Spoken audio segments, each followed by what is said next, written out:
কথায় আছে কেউ দেখে শেখে আর কেউ ঠেকে শেখে। কেউ কেউ আছে যাদের গ্র্যাজুয়েশন হয়ে যায়, মাস্টার্স হয়ে যায়, তারপর তাদের মাথায় আসে হোয়াট নেক্সট, কোন কেরিয়ার চুজ করব, কোথায় চাকরি পাবো। আবার কেউ আছে যারা জীবনের প্রথম বড় পরীক্ষা মানে মাধ্যমিক দিয়েই আস্তে আস্তে এগোতে থাকে নিজের ড্রিম কেরিয়ারের দিকে। হাই, আমি অঙ্কিতা, বিশালদার স্টুডেন্ট। আর আজকের ভিডিওটা তাদের জন্য যারা এই সবে মাধ্যমিক দিলে কিংবা মাধ্যমিক দিতে চলেছ। মাধ্যমিকের পরে হাতে থাকে লম্বা ছুটি। এই সময়টা কেউ মামার বাড়ি ঘুরতে যায়, মাসির বাড়ি ঘুরতে যায়, কেউ কেউ আবার ঘুরে বেড়ায় পুরী, দার্জিলিং। আবার কিছু কিছু স্টুডেন্ট এই সময়টা ইনভেস্ট করে কিছু নতুন শেখার কাজে, কিছু ক্রিয়েটিভ শেখার কাজে, কিংবা এমন কোনো কোর্সে যেটা ফিউচারে তোমায় জব পেতে সাহায্য করবে। জার্নালিজম এমন একটা কোর্স যেটা তুমি শিখে নিতে পারলে খুব তাড়াতাড়ি, আজ থেকে 2 থেকে 3 বছরের মধ্যে তুমি নিজেকে দেখতে পারবে টিভির পর্দায়, কিংবা তোমার গলার আওয়াজ শোনা যাবে তোমার ফেভারিট রেডিও স্টেশনে।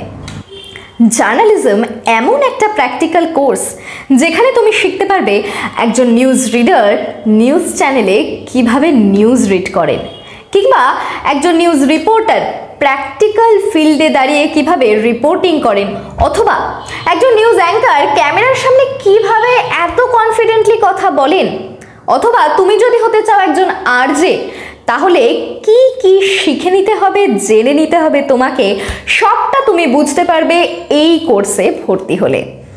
এবার তুমি বলতে পারো, আমি তো সবে মাধ্যমিক দিয়েছি কিংবা উচ্চ মাধ্যমিক দিয়েছি, আমি তো আরও পড়াশোনা করব, এই মুহূর্তে তো চাকরি করব না, তাহলে কেন এখন এই কোর্সটা করব?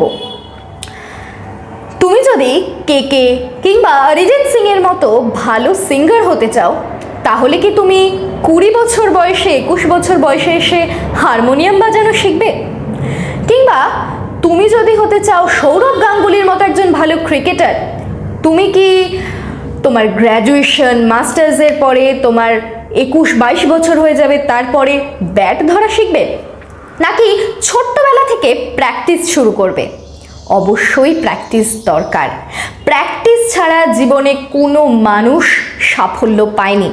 ফলে তুমি যদি নিজেকে ফিউচার জার্নালিস্ট হিসেবে আর কয়েক বছর পরে টিভির পর্দায় নিজেকে দেখতে চাও, কিংবা নিজের ফেভারিট রেডিও স্টেশনে নিজের গলার আওয়াজ শুনতে চাও, তাহলে কিন্তু প্র্যাকটিসটা শুরু করতে হবে এই সময় থেকেই। এই যে ফাঁকা সময়, আমি বলবো এটা নষ্ট করো না, কারণ এই সময়টাই ক্রিয়েটিভ কিছু শেখার সময়। আর তোমার মধ্যে যদি থাকে সেই ক্রিয়েটিভিটি, সেই কনফিডেন্স, তাহলে সেটাকে এখন থেকেই কাজে লাগাও।